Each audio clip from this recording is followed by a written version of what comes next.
Welcome to the Human 5 Project, the podcast where we cut straight to the breakthroughs that matter, the show where science meets self-optimization. I'm your host, Ultimate Biohacker 10X, and here we break down the real research, real data, and real dosing behind modern biohacking, from compounds and peptides to techniques, devices, lifestyle strategies, and performance protocols. Most people jump in and jump out before they get the gold, so we're keeping it tight and delivering the essential insights you need without the fluff. If you've taken the time to hit play, we'll make sure you walk away with valuable knowledge that can transform your approach to longevity, health optimization, and beyond. Every single person who talked to me about health optimization in the last 24 hours had a sleep issue. Sleep isn't rest. It's your body's overnight repair contract. And if you keep breaking that contract, short sleep, chaotic schedule, garbage quality, you just don't feel tired. You stack real risk: metabolic dysfunction, cardiovascular disease, cognitive decline, mood instability, and yes, higher all-cause mortality. Let's let that one sink in for a second. Here's the punchline. Most people obsess over labs and supplements while ignoring the one intervention that touches every system every night. Today, we're going to go deep. What sleep actually does for longevity, what the best data says about duration versus regularity versus quality, what metrics matter, and which ones are just wearable noise, mechanisms, glymphatic clearance, insulin, cortisol, inflammation, and a hard practical sleep upgrade protocol that moves the needle without turning your life into a monastery. If you got a chance, drop me something here. What's your average sleep? Give me a 7 plus or a less than 7 in the comments, and let's lock this one in. Welcome back to the Human 5.0 Project. I'm Ultimate Biohacker 10X, straight facts, zero filler. Disclaimer, this is for educational purposes only. It is not medical advice. If you have loud snoring, gasping, chronic insomnia, restless legs, severe daytime sleepiness, or you're on sedatives, stimulants, etc., this is the clinician lane. You know where to go. Sleep apnea is not a vibe. It's a cardiovascular risk factor. We don't play with that. Cool? All right, let's move. Sleep for longevity? Really? Let's simplify this. Sleep is where your body runs its repair scripts. Brain detox in the glymphatic system. Your brain produces waste all day long. Proteins like amyloid beta are normal byproducts until they're not cleared. Deep sleep increases clearance. That's not wellness talk, it's physiology. The classic glymphatic work shows sleep drives metabolite clearance in the adult brain. An article in Nature 2023 review, poor sleep equals 20% more buildup. Hormones, insulin, cortisol, and your appetite. Short sleep pushes you toward worse glucose control, higher cortisol signaling, higher hunger drive, worse food choices, not because you're weak, because your biology is tilted. A 2025 AHA study showed less than 6 hours is 15% higher insulin resistance. Inflammation and immune function.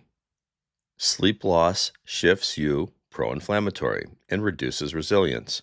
That's why one bad week can make you feel like your body is aging. A 2025 Lancet publication showed C-reactive protein went up 10 to 20% with sleep loss. Muscle recovery and performance. If you lift, run, and train, sleep is when you cash the adaptation check. No sleep means you're just accumulating stress and not building capacity. So sleep isn't self-care. Sleep is maintenance for the machine. All right, let's check on 3 different metrics: duration versus regularity versus quality. Duration, the U-shaped risk curve. Most large population studies show a U-shape. This would be too little sleep, correlating with higher risk, and too much sleep, correlating with higher risk. But here's the adult nuance. Long sleep can reflect underlying illness, depression, low activity, or inflammation. So it's not always causal. The most widely accepted adult target is 7 plus hours, with many guidelines landing in the 7 to 9 hours for adults. And this was a 2025 Lancet meta-analysis of millions of individuals. When they slept less than 6 hours, there was a 12% higher all-cause mortality, and greater than 9 hours, there was a 30% increase in cardiovascular disease death. There's some real data here to back all of this up. Second, regularity, the sleeper metric people ignore. And this is a big one. If you sleep 7.5 hours, but your schedule is chaos, bedtime swings, wake time swings, your circadian system gets whipped. A strong data set using the Sleep Regularity Index found that more regular sleep timing was associated with lower mortality risk, and the signal holds even when you adjust for duration and other factors. A 2023 UK Biobank study of 60,000 individuals showed that irregularity led to 53% higher risk than duration. Translation: regularity can be as important as duration and sometimes more predictive. If you want one rule that upgrades sleep without supplements, lock your wake time every day. All right, quality sleep. Deep sleep, fragmentation, and efficiency. Sleep quality is real, but we need to define it. High quality sleep usually means you fall asleep within a reasonable time, you stay asleep with minimal awakenings, you get adequate sleep in REM, and you wake feeling restored. Wearables estimate sleep stages imperfectly. Use them for trends, but not courtroom evidence. But fragmentation and total time tend to be more reliable than exact deep minutes. A 2025 sleep medicine study, efficiency below 85% led to metabolic issues, and that went up 15%. Deep sleep less than an hour showed cognition decline at 20% increase. If you want to evaluate your sleep like a biohacker, not like a neurotic, track these. Total sleep time, weekly average. Not one night, but the trend. Sleep regularity, bed and wake consistency. If your wake time shifts greater than 60 minutes across the week, you're paying a biological tax. Sleep efficiency and awakenings. If you're in bed 8 hours but asleep 6.5 with constant wake-ups, you're not getting full recovery. All right, how about an optional add-on? Morning resting heart rate and HRV trend. If sleep improves, HRV often rises and resting heart rate often drops. This is a nice cross-check. Okay, so let's look here at the risk zones and what actually matters clinically. And we'll keep it clean. Red flags that deserve real attention. Loud snoring and daytime sleepiness, waking up gasping or choking, morning headaches, high blood pressure that's hard to control, or I just feel like I'm wrecked and I slept for 8 hours. That could be sleep apnea territory. And if you fix it, you just don't sleep better, you reduce long-term cardiovascular risk. Also, chronic insomnia, anxiety spirals, depression, stimulant timing, alcohol dependence, those are not trimagnesium problems. Those are systems problems. Here's the truth. Sleep improves fastest when you fix light, timing, temperature, and stimulants. The anchor, consistent wake time. Pick a wake time you can hit 7 days a week. Even if bedtime varies, waking consistent trains your circadian rhythm. Morning light exposure. Within 30 to 60 minutes of waking, get real outdoor light. This sets your body clock and improves melatonin timing for later on. Evening light discipline. Stop nuking your brain with bright overhead light at night. Get your blue light blocking glasses on if you have them. Dim the light 60 to 90 minutes before the bed. Screens aren't evil, but late, bright light shifts your rhythm. And I'm going to say this again. Don't get the phone or the iPad or the computer or laptop in bed right before bedtime. Leave it on the nightstand, leave it in the other room. It's a good practice. Temperature, cool room wins.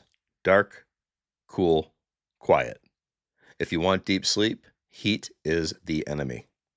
Caffeine cutoff. If sleep matters, caffeine after early afternoon is a tax, especially if you metabolize it slowly.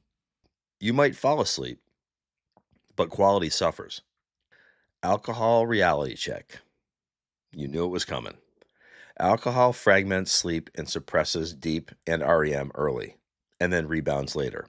If sleep is your focus, reduce frequency or move it earlier, or pause for 14 days and watch what happens. Okay, so we're going a million miles an hour and we've got to reset ourselves. Here's a 10-minute downshift. Do one downshift ritual you actually repeat. Breathing, like box breathing, hot shower, journal brain dumping, stretching, audiobook with low light, but not in your bed. The goal is nervous system off-ramp. Optional add-ons only after the basics, of course. Magnesium glycinate or threonate if it helps relaxation. This isn't magic. Glycine, some people benefit. Melatonin, use low dose and situational. It's not a nightly crutch. An emerging hack would be tart cherry juice. It's a natural melatonin source. It can add up to 20 minutes of sleep that's been shown in randomized controlled trials. Okay, so now we've got the tools. Here's your clean experiment for 30 days. Wake time, fixed.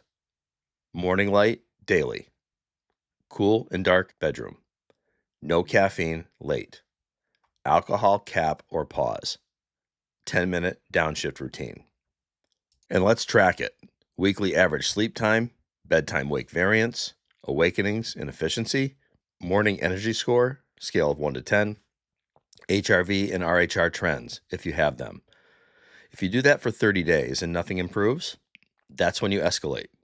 Sleep study, clinician workup, stress, mental health evaluation, medication timing, etc. Bottom line, sleep isn't optional. It's your longevity multiplier that touches every system. You hit 7+ hours consistently, high quality, and you watch your health span extend.